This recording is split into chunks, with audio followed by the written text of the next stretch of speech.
Hi, thank you for joining the Center for Justice and Law's Spotlight Conversation series, where we talk about topics on health and justice and the law with guests. I'm Vashti Sanichara, and I'm here with my classmate Jaclyn Mulcahey, and we are students at Hamline University, taking the course Health, Justice, and the Law this semester. Our conversation today will be with Dr. Abiola Abu-Bakr. Thank you so much for joining us. Thanks for having me. All right, so today we've asked you to join us because your work with the ÀBÍYÈ Collective, and you inspire us with your work around providing these crucial support systems for birthing persons. Can you tell us more about the work you're doing for your community? Yeah, so once again, thank you both for having me here today. So my name is Dr. Abiola, and I am an advanced practice public health nurse, currently working as an independent consultant, and I'm also a doula, a birth and postpartum doula, and the co-founder and co-owner of ÀBÍYÈ Collective, which is a birthing service collective that my sister and I actually started back in October of 2020. And then we had like our big official launch in February of this year. And ÀBÍYÈ Collective, like we really believe in affirming Black life and supporting birthing people throughout their birthing journeys. This work was inspired by so many different things, but mainly I remember like when I was in nursing school, I was such a public health nerd then and still very much am today, but I had always said like, I'm never gonna work in maternal child health. Like, I don't want anything to do with it because I was just always like, when you look at the vitals and everything for children and you're going through that part of clinicals, it's a lot. It's just a lot. It changes every day. You're like, oh my gosh, you're 1 month, so now I have to look for this many. It's just a lot. And I was like, I'm not going to do it. And then now I've learned never say never, because that is very much the space that I landed, or one of the many spaces that I landed into. So in nursing school, one of our assignments was to ask our parents about our birth story. And I had never asked my parents about my birth story prior to that. And in learning of my birth story, I learned about a lot of the issues and challenges that my mom came up against in my birth, as well as my sister's birth, during my birth, and then also during my older sister's birth. And that's what really like opened this lens for me. But I was still very much like, I don't want to do anything around maternal child health, still just strictly public health, like whatever that means, strictly public health, right? And then in 2017, I was in my doctoral program. So it's a clinical doctorate for public health nursing. And I was in that program and I met this wonderful, wonderful woman by the name of Tamika Ralston. And she was like, why don't you come and work for my team over at a local public health department? And I was like, I'm not really into that. Like, I don't want to do maternal child work. And I ended up taking the job with her. Amazing job. So happy I did that. And that's how I got really put into this work and really understanding that like public health, and I'm sure both of you know this, encompasses so much. It literally is everything. I tell people all the time, public health is everything. And very much birth equity as well. So being able to come into this birth equity work and support the Birth Equity Council, and do a lot of work, which we'll talk about later, in the community as well. So that was really exciting for me. And from there started this journey towards becoming a doula. And there were like missed opportunities and chances. And then finally everything came together in, when was it? It was May of 2020, just last May. I was previously working in Kampala, Uganda for the Ministry of Health, and because of COVID, got sent back home or relocated back to Minnesota. And I was on a contract, but when I wasn't working, I was like, what can I do? And this great doula organization that I've been following for a long time was offering the certification online, virtually. And I was like, here's my chance, let me do this. So my sister and I went through doula training last summer, and then we've been on this journey in this capacity since then. So it's been a whirlwind, but very exciting. Yeah. Well, thank you. Can you tell us more about how you and your sister like decided to start this, or like why you really decided to like do your own like collective or initiative? Yeah, so I will first start out by saying, once again, never say never is the theme of this. But when we first started our doula training, I was just like, this is amazing. I'm so excited. I wasn't even thinking about creating a collective or a business at all. I wasn't even thinking like what the future could look like. I was just like so happy to like be in that space and learning all the things and unlearning so much from my nursing degree and my doctoral degree, which is just like founded in Western medicine, and just unlearning so much. And I wasn't even thinking about a business. And then unfortunately, Mr. Floyd was killed a block away from our house this summer, actually right in the middle of doula training.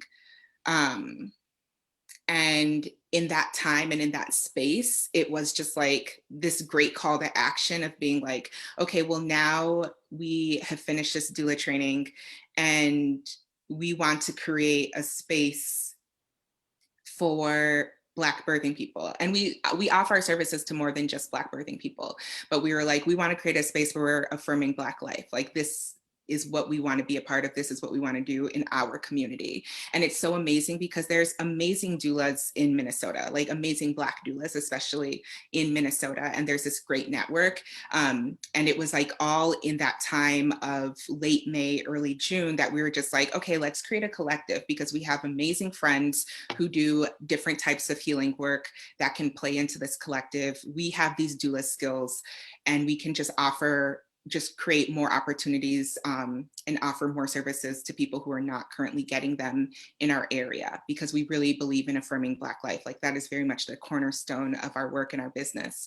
And it's funny because my sister will always say, like, even when we were in doula training before everything happened, she was like, yeah, we should do a business. And I was like, no. Let's just like do small time, like maybe for friends and family. And then it just like turned into this great thing because of this call that we felt. And that on top of losing Mr. Floyd and just highlighting how precious Black life is, also just like the maternal mortality rates that you see across the nation for Black birthing people. And that was work that was very like invested in when I worked at that local public health department. Like all of my work was around birth equity. So it was like a great way to tie back into that and actually have like real world interventions to support the birth equity movement here in Minnesota, but also just across the nation. Yeah, thank you. I think the purpose behind your collective is so powerful. And I'm just really curious to know what has been the most inspiring client you've worked with and how has their story impacted you? Ooh, that's a really good question. So I like to say all of my clients have been inspiring. We literally just launched and started taking clients in February. So none of my clients have given birth yet. But I have learned so much from every single one of them. But even from my work before as a maternal and child health, public health nurse, I've had many clients who I have supported through their own birthing journeys. And I mean, honestly, every single one of them has really impacted me and inspired me in so many ways, but it's really in their abilities to advocate for themselves. And it's just frustrating because when you are in a really vulnerable space, like when you are a birthing person giving birth, you shouldn't have to be actively advocating for yourself, right? Like you should be able to be in your body and really focusing on what you're doing, which is like bringing a life into this world. But unfortunately, because of how our systems are set up, that's not everybody's reality. So just their ability to advocate for themselves and to just like really show up in all that they are. I've had clients who unfortunately have had like hospitals have tried to kick their spouses or their partners out of the room. And it all is rooted in racism. And just being able to deal with that while also giving birth, like that shouldn't have to be inspiring. That shouldn't have to be anything anyone's doing, but just to see like their grit and their resilience has been inspiring. And it's really what is behind ABIYÉ as well, because people shouldn't have to do that during birth, right? So we just want to make sure that you shouldn't have to be resilient during your birth. You should be able to be in your body and you should be able to be focused on everything wonderful that is happening. So. Yes, I completely agree. And I know a lot of young Black mothers or people who are thinking about becoming mothers are having a very hard time because of all the statistics that say like a Black woman is 5 times more likely to die during their childbirth or during their journey. And it's just making like the choice to give birth just is so hard for young girls. So have you seen people come to your collective specifically and have talked about why they want a doula or somebody to come coach them for that reason?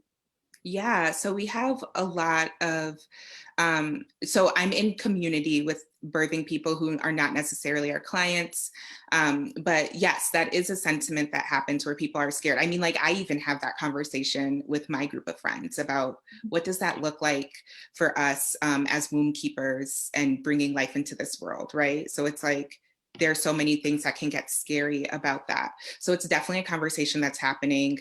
And then it's definitely a great conversation that's happening on a national level as well. So this is Black Maternal Health Week that's currently happening right now, and just shining a light on those statistics that you just shared. Vashti has been a big part of this week, but also shining a light on people like doulas like us who can really support birthing people, specifically Black birthing people, and be an advocate, but not just an advocate, but also just like a support partner, a guide, whatever they need. And the great thing about doulas is that we are really there to focus on the birthing person. Like when you are having a home birth, a hospital birth, you're birthing at a birth center, wherever, we are there to focus on that birthing person and support them through that really big life event. So things like, we are so focused on making sure, I keep saying this and going back to it, but making sure that they're able to stay in their body. Like there's different weight, like literally like brain waves that we're trying to get someone connected to and achieve. And it's really like meditation where you're just like trying to get in the right state of mind. And that takes a lot of energy and work. You also want someone who understands your birthing plan. And that's something that doulas do very well. You want someone who can advocate for you, so you're not having to handle the stressful stuff during birth. You also want someone there who's just like another ear. So if I notice that the physician or whoever, whatever provider is not listening to my client, I'm there to step in and be like, actually, this is what my client would like. So like, how do we get to a point where we're respecting their needs and not your wants and wishes, but their needs, and always keeping the birthing person in that primary position. Thank you. Thank you. Yes, I think that's so important. Yeah, the support aspect, like what you see in hospitals and like how the doctors can like treat people.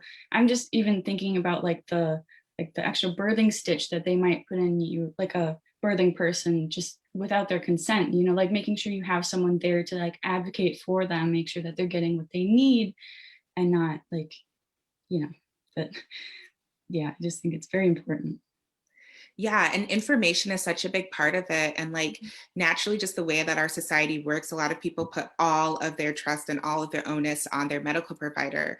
And even me being a provider and a practitioner, I always let people know, and I affirm them in knowing like, you're the expert on your body. I'm literally like a consultant for you. You tap in when you want.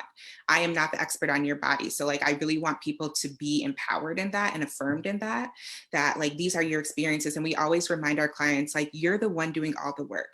We don't birth for you. The provider doesn't birth for you. No one does that for you. Like, it's you. You are doing this amazing thing. And we are literally here for support. And that's how it should be set up. You should never feel like you are second tier to anybody in that room because you're the birthing person.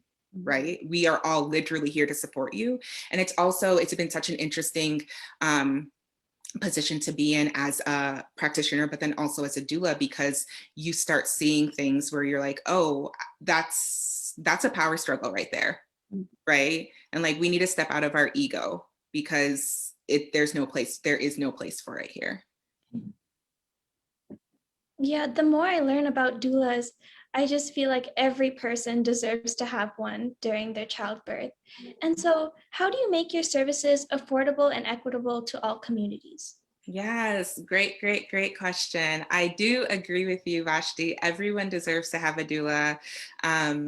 It's not something that no one should be able to tap into because of money, for sure. So we currently have, so my birth collective, ABÍYÉ Collective, www.ABÍYÉcollective.com, and ABÍYÉ is spelled ABIYE. It's a Yoruba word that actually means successful birth, because my sister and I are both Yoruba American women. But ABÍYÉ Collective, we have our prices up on the website for people to access, and we do free consultations, 30-minute consultations, because we also believe that you should date your doula. Not every doula is for every person. Not every person is for every doula, right? And there is a doula out there who will fit your needs and really align with you and vibe with you. But in terms of making it an affordable thing, that's something that we're also working on as well. So we have a GoFundMe link currently on our website and also on our Instagram account, which is at abiyye.co.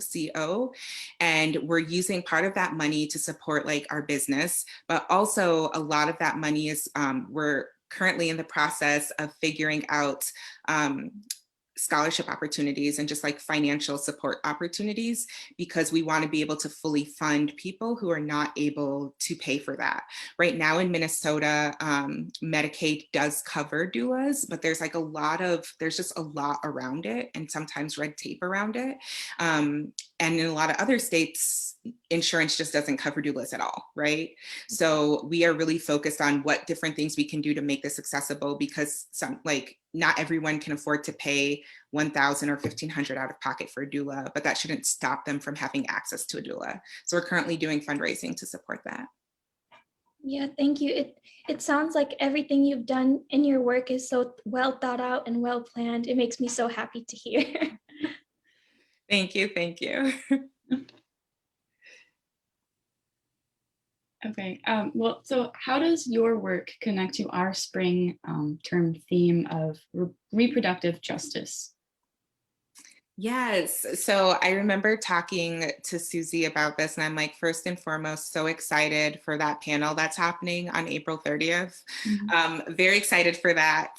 But yeah, so I think this work, or I believe that this work connects to that in many ways. When I think about reproductive justice and what that means to me, it means from before conception, at the point of conception, during childbirth, and well into the postpartum period, for however long the birthing person defines that period to be, that they have safety, support, and access to equitable healthcare, right? So that's what that means to me. And when we talk about reproductive justice, or when we talk about even the lines between the criminal justice system and birthing, so many of them intertwine, and it's just like, we want to affirm Black life. So as we support people bring Black life into this world, there's also other things that doulas do politically and in their communities, and should be doing to also support Black life in all the ways. So it's just like, how do you show up for Mr. Dante Wright, who just lost his life, and blessings to his family, definitely holding them in this space right now. But it's like, people face those realities every single day. So when they bring a child into this world, it's like, yeah, we want to support you in that, especially Black birthing people who face these really bad statistics in terms of birthing. But we also want to support you in child rearing and just protecting your child and allowing them to be in a community that respects them and protects them and is a safe space for them. So I think there's so many intersections between birth equity work and justice work. And I also think about the ways in which these stressors affect Black birthing people as well, because like stress hormones can really mess up a birth. It can really be detrimental to somebody's pregnancy and allowing them to carry to full term. I don't know, I think it's kind of been around on Instagram and things, but a couple of weeks back, there was a story about a couple in Florida that was like renting a kitchen for their food truck. And while having a conversation with the owner of this like rental kitchen, who was a white man, he pulled out a gun on that family, on the couple. And it was like race-based and just like a really bad scenario. But the wife was talking about afterwards about how she actually had a miscarriage because of all of the stress of that traumatic event. So I want people to remember that like these traumatic events impact birthing people as well. They impact all of us, right? So it's just like, what are we doing to make our community safer? What are we doing to make sure that our life is respected in the womb and also outside of the womb. Yeah, so how can regular people or people like us support your work and elevate it to make sure that these things don't happen? Yes, that's a really great question. So I think a great thing you can do is follow along on Instagram. If you have Instagram, we're at @ABIYÉ.co on Instagram. Check out our website, which is ÀBÍYÉCollective.com. And then we also put out different action, like calls to action on our Instagram as well. Right now, there's one that I'm like super focused on. We have amazing, amazing, amazing birth equity community here in Minnesota that includes many different partners who have been doing so much work at the political level to make sure birthing people and Black birthing people and Indigenous birthing people really get what they deserve. And part of that is just being acutely aware of the policies that are like in place or not in place. So being able to support things on a national level, like the Momnibus Act, which is an act that includes 12 different bills that support birthing people at different areas of the lifespan, right? To make sure that we're really getting coverage, extended Medicaid coverage for postpartum people, that we're getting providers that represent us and look like us. Dr. Rachel Hardiman actually just published an article towards the end of last year that shows that when at birth, Black babies have a higher percentage of surviving when given care by a Black physician or a Black provider, which is just extremely wild. We know it to be true, but it's just like wild because that shouldn't be a reality, right? It should be that we are just allowed to live, simple, period. But being attuned to those types of things and talking to your legislators, talking to your representatives, and making sure that you are being vocal about your support for things like the Momnibus Act. Here in Minnesota, we have, I think it's House File 2128, which is like a big omnibus bill for health that's out right now, and it's going through the Ways and Means Committee today. I think they're on recess until 1. And it's just like talking to your legislators about that, making sure that we're getting things through, because in that bill, it includes expansion for Medicaid coverage for postpartum people. It also includes some other birth equity things, but just being in tune to some of the different things that are happening at the policy level to make sure that we're pushing up there as well, because oftentimes policy drives what we're seeing at this grassroots level or in communities or in hospitals as well.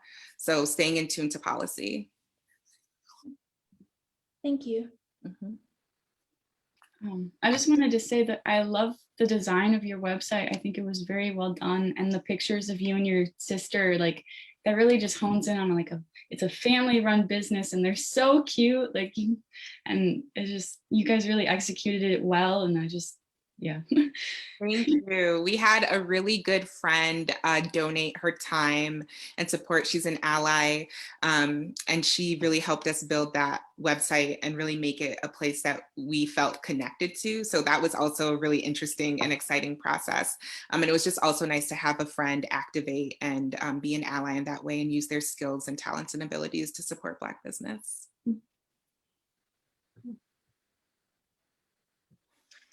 So what is your call to action for our audience today? Yes, that's another good one. I saw it on the list and I was like, y'all came through with these questions. And I love that question. And the reason why I love it is because I always like to tell people so I have two. My first call to action is that if possible, speak to somebody who knows your birthing story. If there is somebody in your family who is aware of this, if you are still connected to the person who gave birth to you, speak to that person and learn about your birthing story, because I find that people become more intuitively connected to this work and more intimately connected to this work when they know the story of their own birth, right? Because that's when you start learning things, and that's when connections start happening. And that's when these stories that we hear, unfortunately, of birthing people passing away or just having really bad treatment, they aren't so distant from us, actually. We learned that people in our families have actually had these had these terrible things happen to them as well. So I always tell people, learn your birthing story. And it's not always a bad thing, right? You don't always learn like, oh, this terrible thing happened. Sometimes it's a really great thing. And it's just like, oh, wow. And the person who gave birth to me was supported in these ways. And these are ways that I never would even have thought to support other birthing people in my life. So I just love to first and foremost tell people, learn your birthing story if possible, because there's so much power for you personally too that comes out of that, and understanding that process and how you came into this world. And then from there, I really like to tell people, tap in to the birth equity community here in Minnesota. We have some great organizations like African American Babies Coalition, run by Samira Bilal Roby. We have Cultural Wellness Center, which does a lot of great birth equity work. We have my older employer, who I did a lot of my birth equity work through, was Ramsey County Public Health Department, and Tamiko Ralston and her team are doing some really great work with the Birth Equity Community Council. And actually back in 2000 and was it 18 now? Yeah, 2018, we were able to train 10 African-American males as perinatal birth educators to come alongside partners in supporting the birthing people in their lives to give birth, and intimately understanding that journey, because that was something that was really missing, that community was talking about. So, and they're the first males to be trained in Minnesota, and they're all African-American, and that's something that's still going, and it's ongoing, and just making sure that we have support and these safety nets for people all around our community. So tapping into the birth equity systems that exist here in Minnesota, but then also talking to your legislators and your representatives about the Momnibus Act, making sure that they're supporting that, and also making sure that they're supporting those same bills at the local level. So in Minnesota, making sure that we get expanded Medicaid coverage for birthing people, making sure that we get implicit bias, unconscious bias, anti-racism training for our providers, all of it, but just tapping in at the political level as well. Thank you. Yes. I love including men in this, because I think that's a very important part. Like, they should really learn that, like, what birthing people have to go through and how they can support them and be like a part of it, because it's not just birthing people that are like, yeah. Yes, right? Like, it's like the whole community. I'm like, the more people you can get, when I see my doula clients, I'm always encouraging them. I'm like, invite whoever else you consider support in your life, because this is really like, this is a community type thing here. It's not just you have to learn all this because you're the womb keeper. It's like, this is all about the community here. We can get everybody in on this. I also like to do a PSA too that says, so throughout speaking, I like to say the birthing person, and I respect both of you for doing that as well, because people who are womb keepers don't always identify as biologically female, or just as female. So we just have to make sure that we're using inclusive terms, and we're respecting people's identities and really allowing people to show up as they are. And there's lots of people in the trans community and the LGBT plus community who are womb keepers, and we want them to still feel included in this, and they should be included in this. So it's really important to us too at ABIYÉ to use gender neutral terms and just affirm people and say that people who present and identify as female are not the only people who can be womb keepers in this world. So just being really respectful of that and holding space for everyone who considers themselves a womb keeper. Thank you. Yeah, I think that's great. I noticed that on your website, and I was just like, yes.